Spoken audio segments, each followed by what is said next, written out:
Hey everybody, and welcome to AniBreak. It is great to be back. It has been far too long. It's been more than a couple weeks, so I do apologize for that. But you know how things go. I want to thank you guys for joining us later on this week that we normally would. Because Anime Expo was last weekend, as most of you were there. I was there too. Surprisingly staffing main events. And when you're around 85,000 plus people for about 4 or 5 days, you're most likely going to catch something. And unfortunately I did. And this year's strain seemed to hit me a little worse than usual, so we had to delay this by a day. So thank you guys for for your understanding and hanging out with us tonight.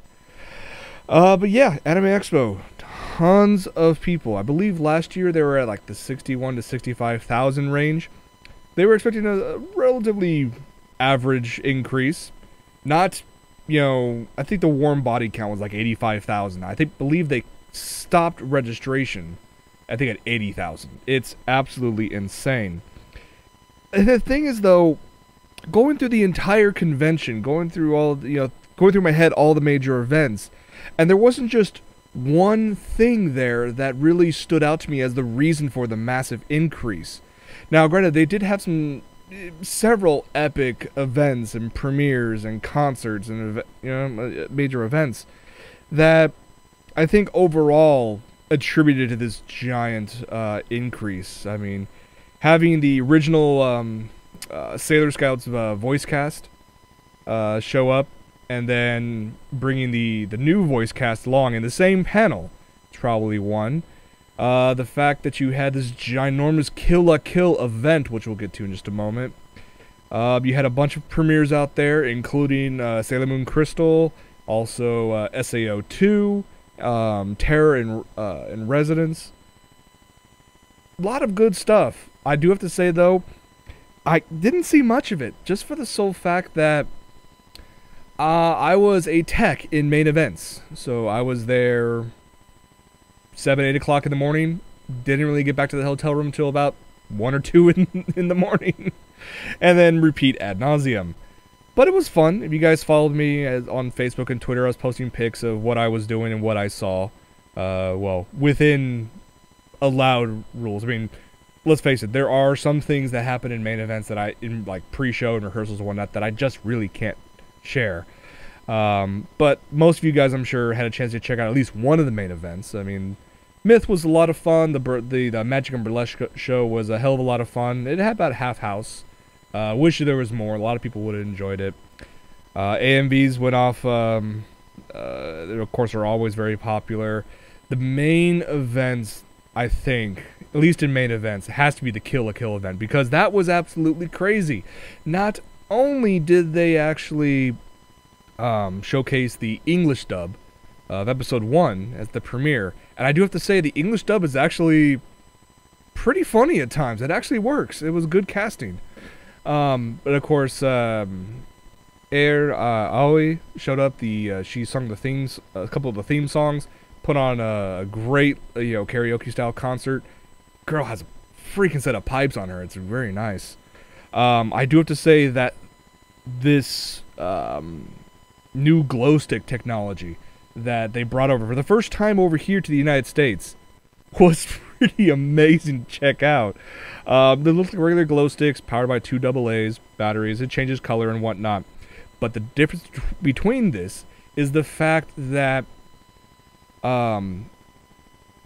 each glow stick in the entire room can actually be controlled by a light board. So it's not going to actually have it change different colors at different segments. It's not going to have different patterns going on throughout the room. And apparently, if you have a low enough resolution, there is even a way, you have to tweak a little bit, but you could actually run a low resolution video off of glow sticks. How freaking awesome is that? I think that was probably the highlight in terms of the events. The replay concert was stellar. I'm not surprised at all that one sold out. In fact, every main event, major ticketed event, was actually sold out. Tons of fun, though.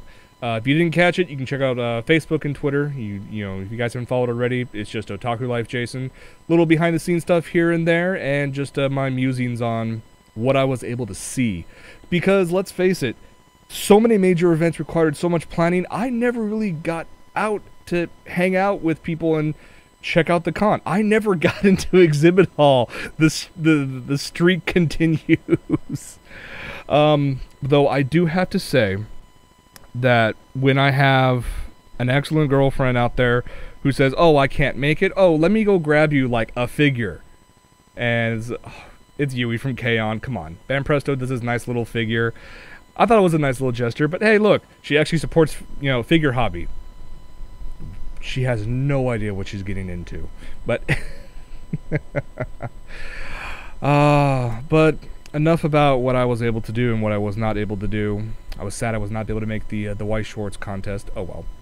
Let's talk about the news that happened, because there was a lot of it that happened over during those 4 days of Anime Expo. Let's start off with Aniplex. Aniplex.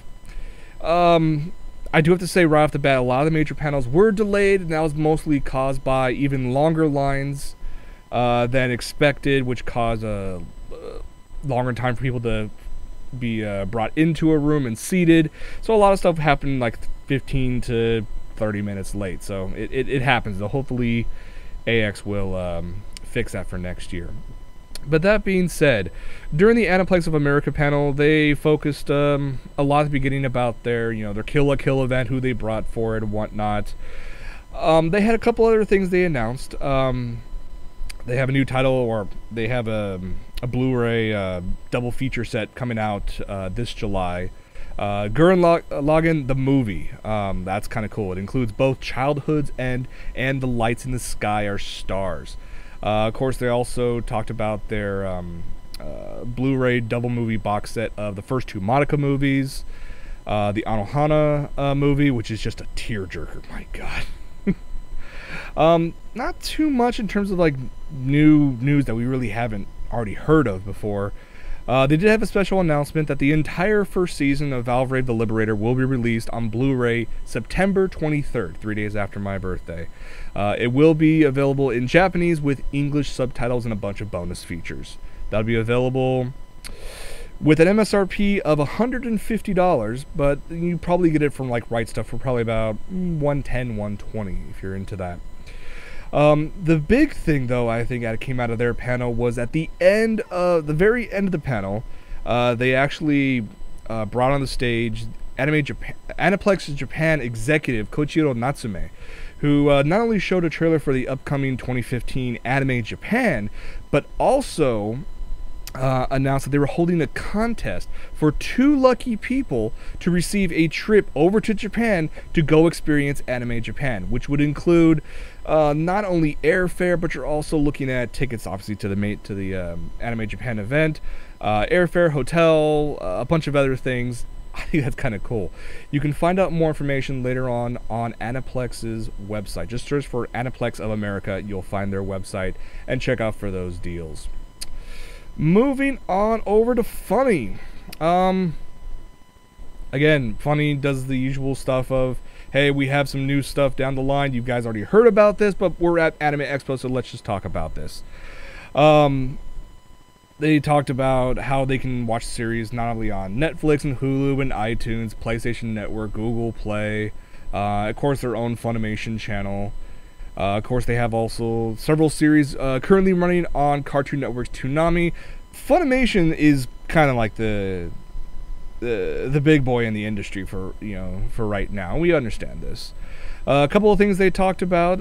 They have, of course, the second season of Free, KyoAni's one of their latest series. They also showcased trailers for Wolf Children, Dragon Ball Season 5 Blu-ray, certain Scientific Railgun S, a few others. Although they did mention HAL. HAL is an anime movie, original story. You have this young couple, the boyfriend dies, a tragic accident, and the girlfriend decides to try to bring him back using an android.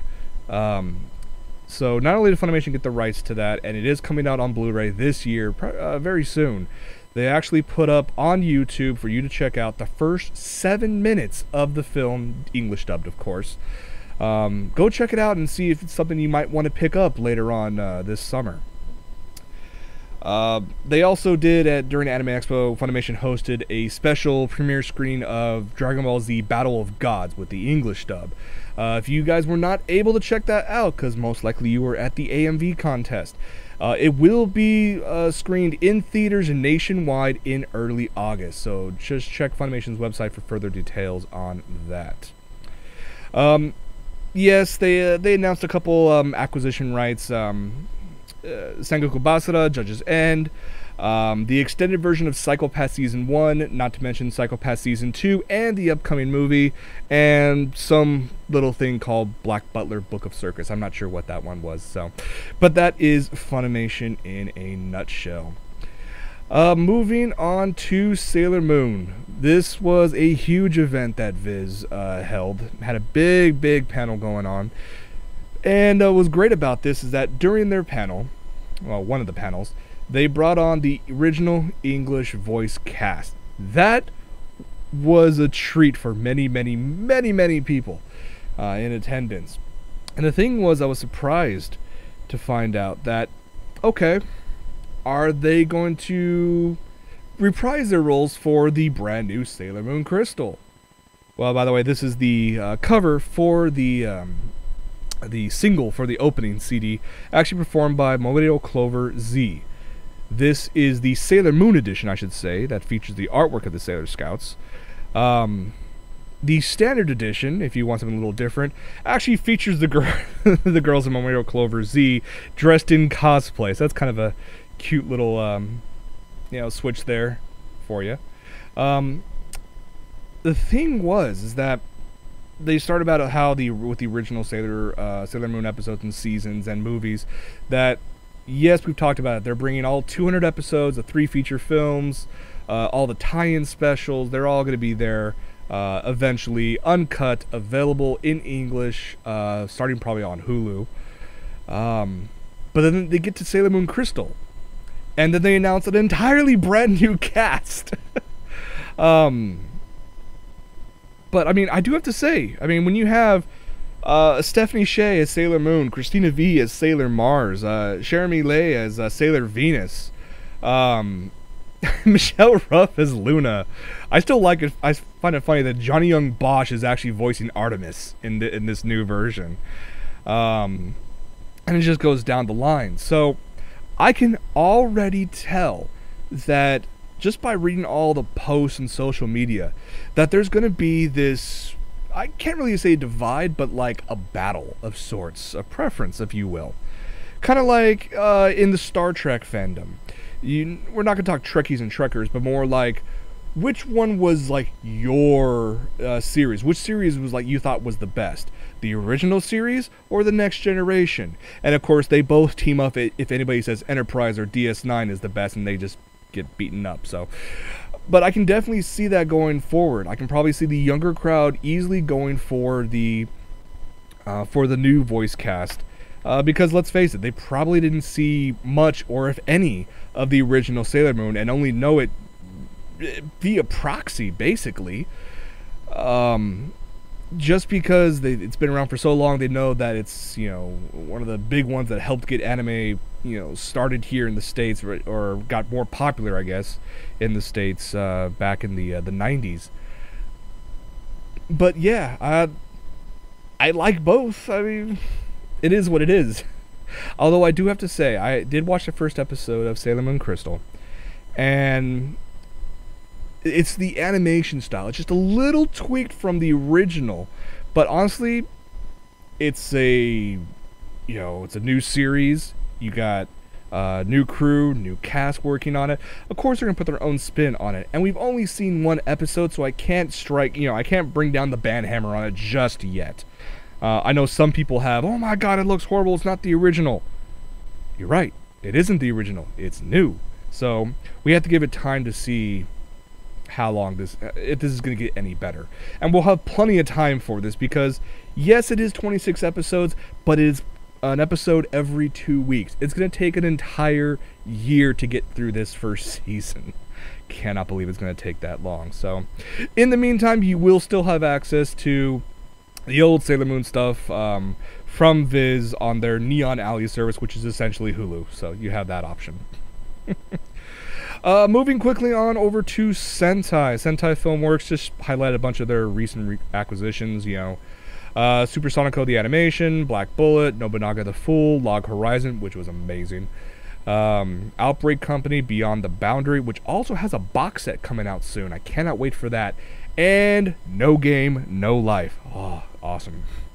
They made some special announcements during their panel that they acquired the home video rights, you know, the licenses, for Chaika the Coffin Princess. That was a guilty pleasure. I really enjoyed watching that series, even though I know there was a very large amount of just odd sequences. But you know what? It was still fun.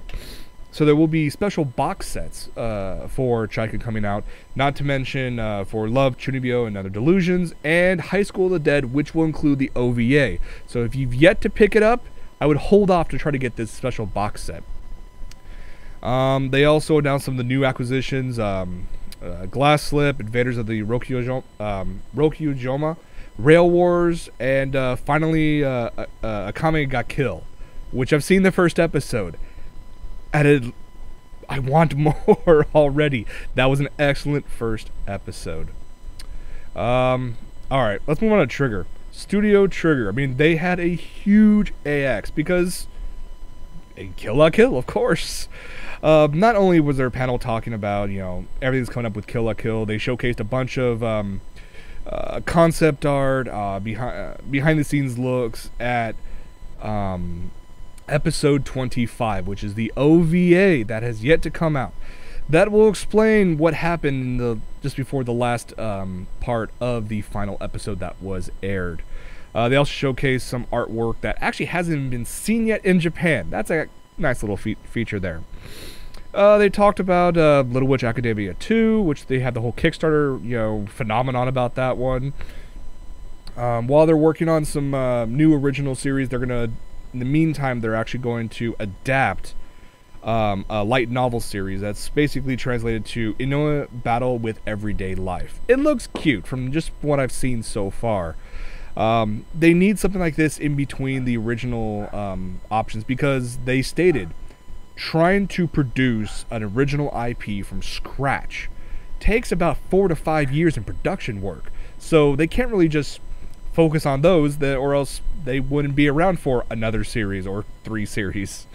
They did briefly tease Inferno Cop 2, and I think that would be hilarious if that does come out. If you haven't seen the first one, just do a Google search. You'll thank me later.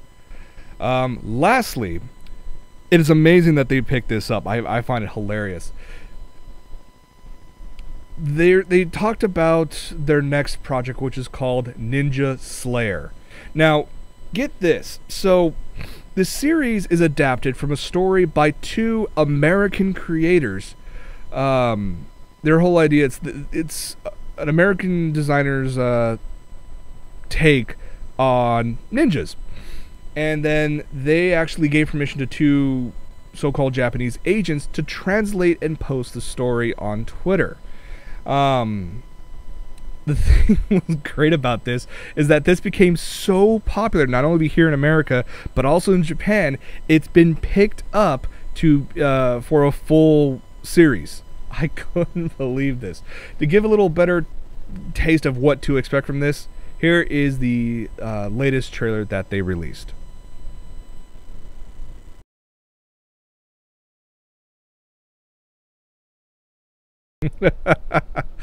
Yes, it is coming out in 2015. We don't have too much more information about it, but I mean, come on now. This is just crazy how insanely just the backstory is, and how this was created, and subsequently how popular it got in 2 different countries. So that's actually pretty cool. Moving on, let's do we have to, yeah, let's talk about this. Harmony Gold. Okay, so they had a panel at AX on Friday, and I can only imagine a lot of people were just like, when's Frontier coming out? Give me Macross Frontier. You bastards, give me Macross Frontier legally here in the States. But no, Harmony Gold says, no, we know what you want, and it's not that. And they all went, what? Because we want to give you more Robotech. how about more Macross? That was what was actually morphed into Robotech. Yes? No? No, and they said, in fact, we're going to launch the Robotech Academy. It is a mini-series that we want you to pay for it. Yes, so they decided to announce this Kickstarter campaign. They're accepting backers to fund a 24-minute pilot to, quote-unquote, continue the legacy of the original animated series and bring the Robotech universe to a new generation of anime audiences. You know, I'm just speaking for myself, but I'd kind of rather have Macross rather than more Macross than Robotech, but that's just me. I do have to say that this seems to be getting a lot of steam. I mean, there's a lot of still Robotech fans out there. Let's see what we have here. Yes, so they're initially asking for $500,000 for this 24-minute pilot. As of now, they still have 28 days to go. They have over 1,600 backers, and they've raised over $98,000. Yeah. I'm not looking much forward to this one, just for the sole fact of, come on, I kind of want more Macross. Or how about you just give me, I don't know, Macross Frontier? Yes? Yes? No? Okay. Whatever. If it meets its goal, Harmony Gold is expecting to have the pilot episode produced and ready to go by July 2015. Some quick announcements over from NIS America. They announced that the Nyarko-san W TV series, they of course it's retitled over here, Nyarko Crawling with Love. This is for the second season. This will be released over here in a special premium box set, November 4th. It'll be 2 Blu-ray discs, Japanese with English subtitles. It will include a hardcover art book with an episode guide, character information, and full-color illustrations. The basic video extras, clean opening and ending, Japanese trailers, nothing else beyond that. Decent price on this one, actually, because it's going to be retailing for $65. That's not bad at all. If you haven't checked this one out yet, it is available on Crunchyroll. The other one is that they're going to release a special set for the Hanasaku Iroha movie Home Sweet Home. This will be coming out on October 14th on Blu-ray. It will retail for $50 and will include a hardcover art book with scene-by-scene director commentary, staff member interviews, concept sketches, and setting illustrations. The only video bonuses you have is not even behind the scenes, just the Japanese commercials. Kind of sad there, yeah. I was a big fan of Hanasaku Iroha just because it was a breath of fresh air. It didn't have to be sci-fi, it didn't have to be really in your face, but it was just a coming of age story of this girl, and it worked out really, really well. And the movie just added to that. So if you guys haven't checked that out, I believe the series is still available on Crunchyroll. Speaking of which, Crunchyroll also made an announcement during their panel. No, we're not going to go through their entire panel because that'll probably all be next week's news anyways. That they will be streaming Toradora very soon, in not only subbed but also dubbed, so you have an option this time around. So that'll be available later on this summer. They're also adding an extra 100 episodes of 100 back episodes, I should say, of One Piece in a single day. Episodes 517 to 618 will be available, as well as the original GTO anime series later on this summer. Okay, time for a bit of a surprise announcement. It was great to see that they brought over Kenji Inafune, legendary game creator, to Anime Expo to host a couple panels. And obviously this all was about Mighty Number 9. And what was surprising, aside from a couple aspects of what they were talking about, which we'll get to in a moment, was this video announcement.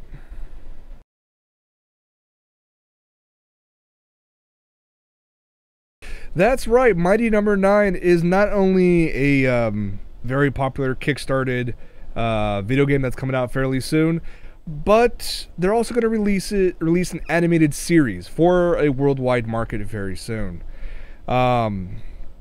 Yeah, that's kind of crazy that this game's not even officially out yet, and it's already spawned an animated CG series. That's actually pretty cool. If you guys remember the Kickstarter for this game, which is a spiritual successor to Mega Man, actually raised over $3.5 million in its first crowdfunding campaign. What's interesting, though, is that they came out and made an announcement regarding a second crowdfund campaign. There's a video you can watch online. It's like 6 minutes long. They're just talking about why they're going with this second campaign. It's not being done through Kickstarter. You can just go to, I believe it is Mighty Number 9, I think .com, and it's the information there. You can donate through PayPal to help with some bonus features for the game. Now, the initial $3.5 million, that's all going to the game itself. Anything they get from this second campaign is just for bonus features. For example, if they get $200,000 in this next campaign, they will include a full English soundtrack, English dub. If they get to $200,000, it'll include a Japanese dub. So that's kind of cool to have all of this there. And who knows how far this thing's going to go. I mean, it raised $3.5 million the first go around. I'm sure there's probably plenty of people out there who are going, now you're just being greedy.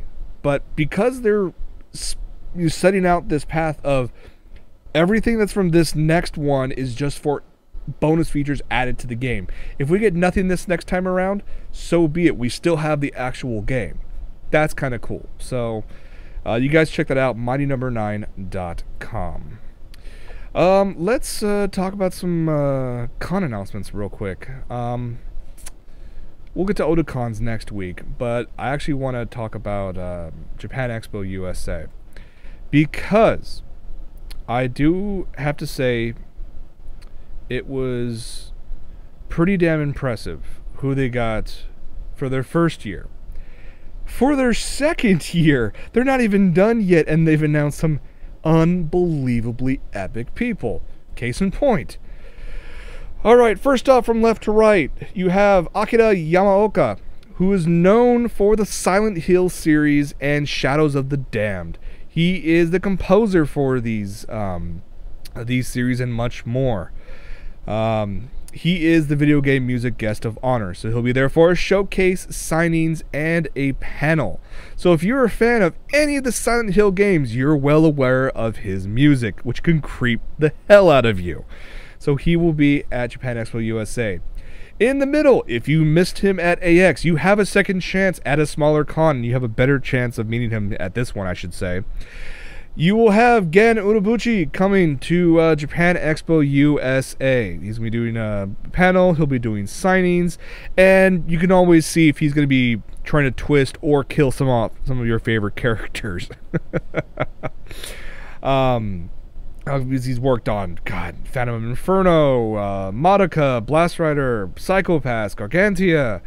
His first original movie is coming out later on this year, called Expelled from Paradise. We've talked about it a few times on the show, only caught glimpses of what to expect, but it still has me wanting to go. And the big one, I could not believe they actually got this one.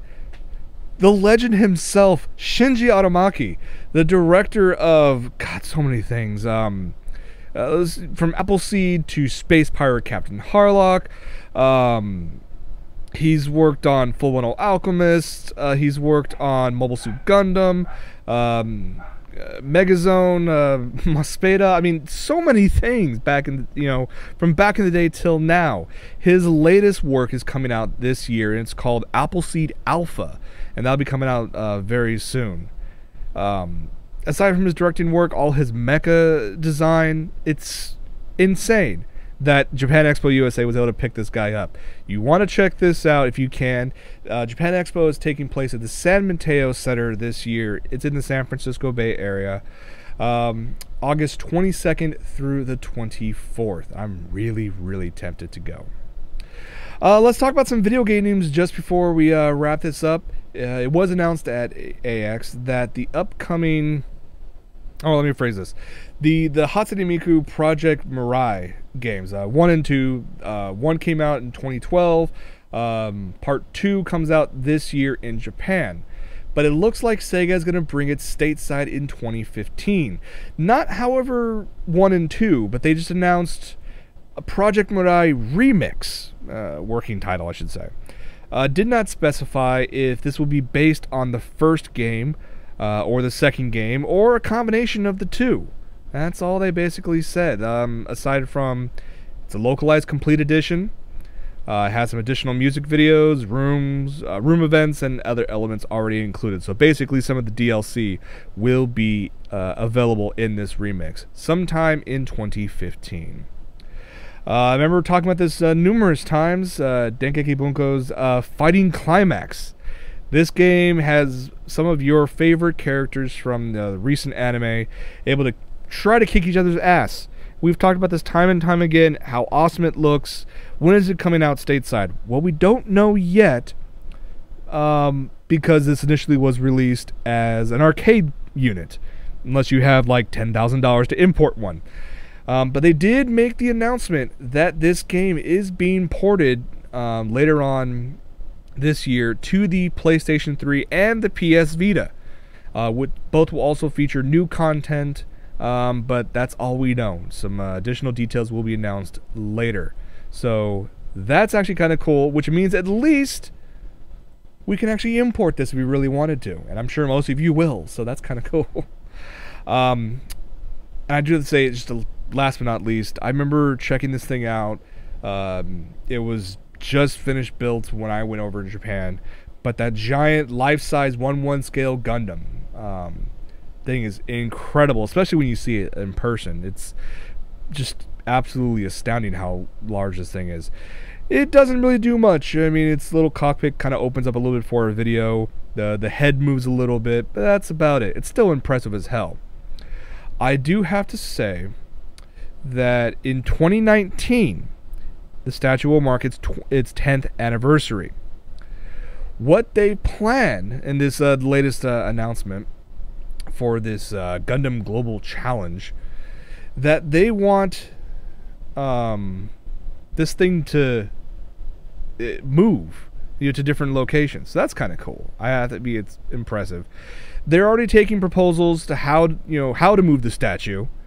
I do have to say though, if you could like lift this thing up with like helicopters and have spotlights on it going across the bay to its new location, how awesome would that be? They did build a Gundam Cafe right behind where it's originally standing.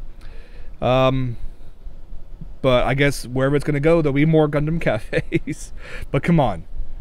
Could you imagine them lifting this thing up and taking it somewhere in one piece rather than what they've done already, which is take it apart piece by piece, box it up, take it via cargo trucks. Oh, wow.